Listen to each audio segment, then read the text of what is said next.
आपको बड़ी सारी प्रॉब्लम्स आती हैं कभी कभी कि इंग्लिश में बात कैसे करें, है ना।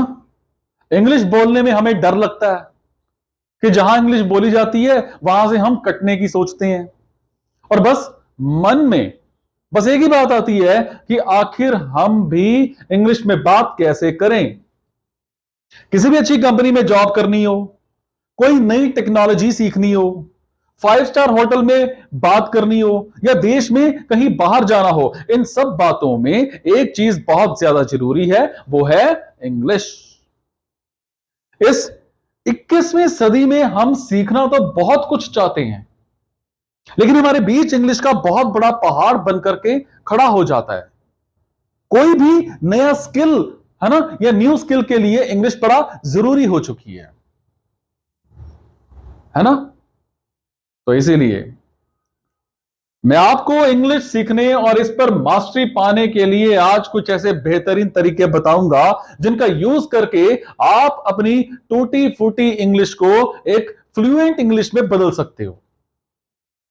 जानो क्या होता है ग्रोथ माइंडसेट और फिक्स्ड माइंडसेट।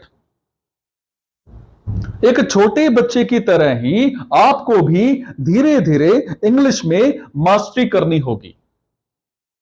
कई लोग इंग्लिश को बाहर कंट्री की लैंग्वेज बोलकर नहीं सीखते हैं, लेकिन आपको ऐसा गलत माइंडसेट नहीं रखना है। कोई भी लैंग्वेज हमारे कम्युनिकेशन के लिए होती है।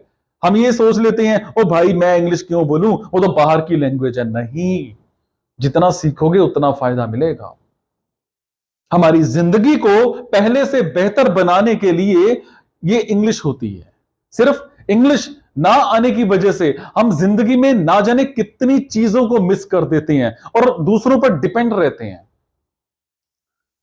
कितनी सारी स्किल्स हैं जो सिर्फ इंग्लिश में ही सीखी जा सकती हैं। इसलिए इंग्लिश आज के जमाने में बड़ा ही, वो कहते हैं ना, इंपॉर्टेंट लैंग्वेज बन चुकी है। इंग्लिश क्या है? एक यूनिवर्सल लैंग्वेज है, और इंग्लिश की कमजोरी नहीं, उसको क्या बनाना है? आपने अपना हथियार बनाना है।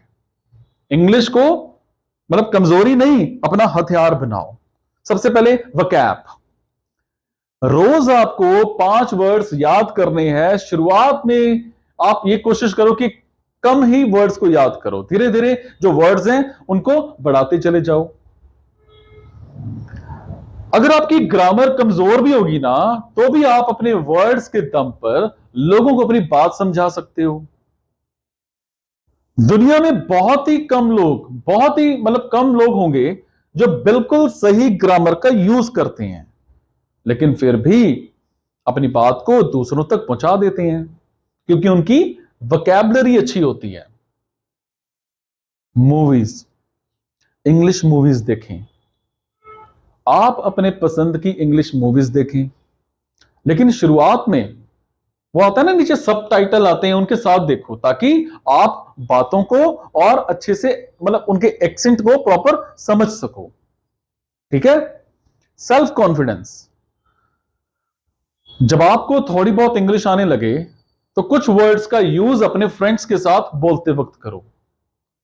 अगर शुरुआत में किसी के सामने बोलने से डर लगता हो या हिचकिचाहट होती हो, तो शीशे के सामने खड़े होकर के सेंटेंसेस को दोहराओ।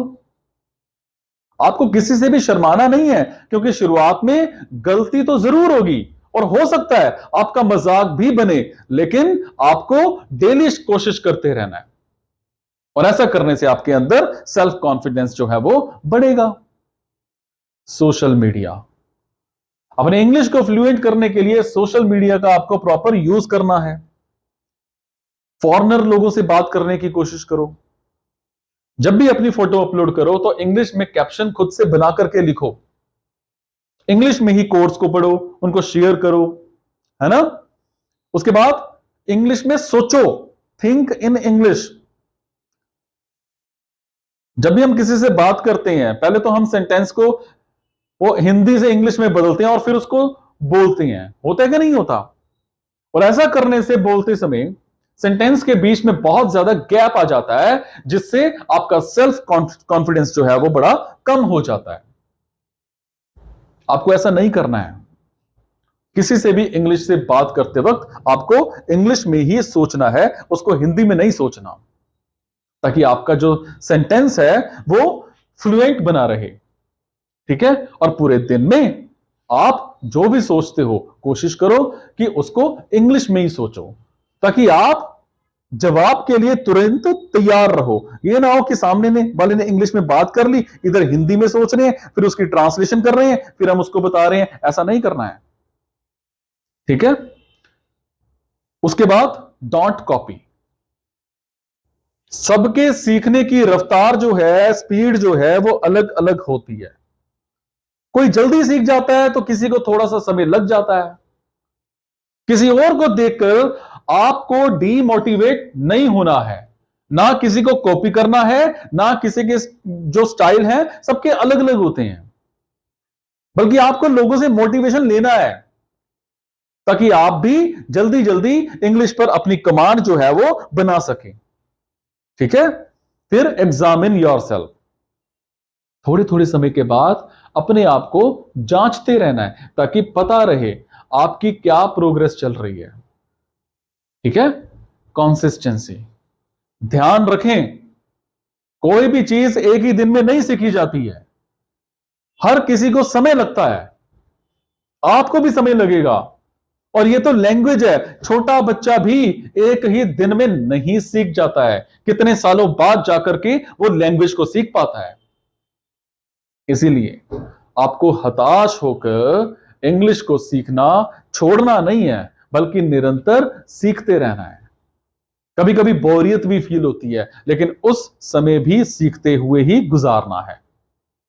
ध्यान रखो, consistency is the key of success. बस इस चीज को दिमाग में रख लो, consistency is the key of success.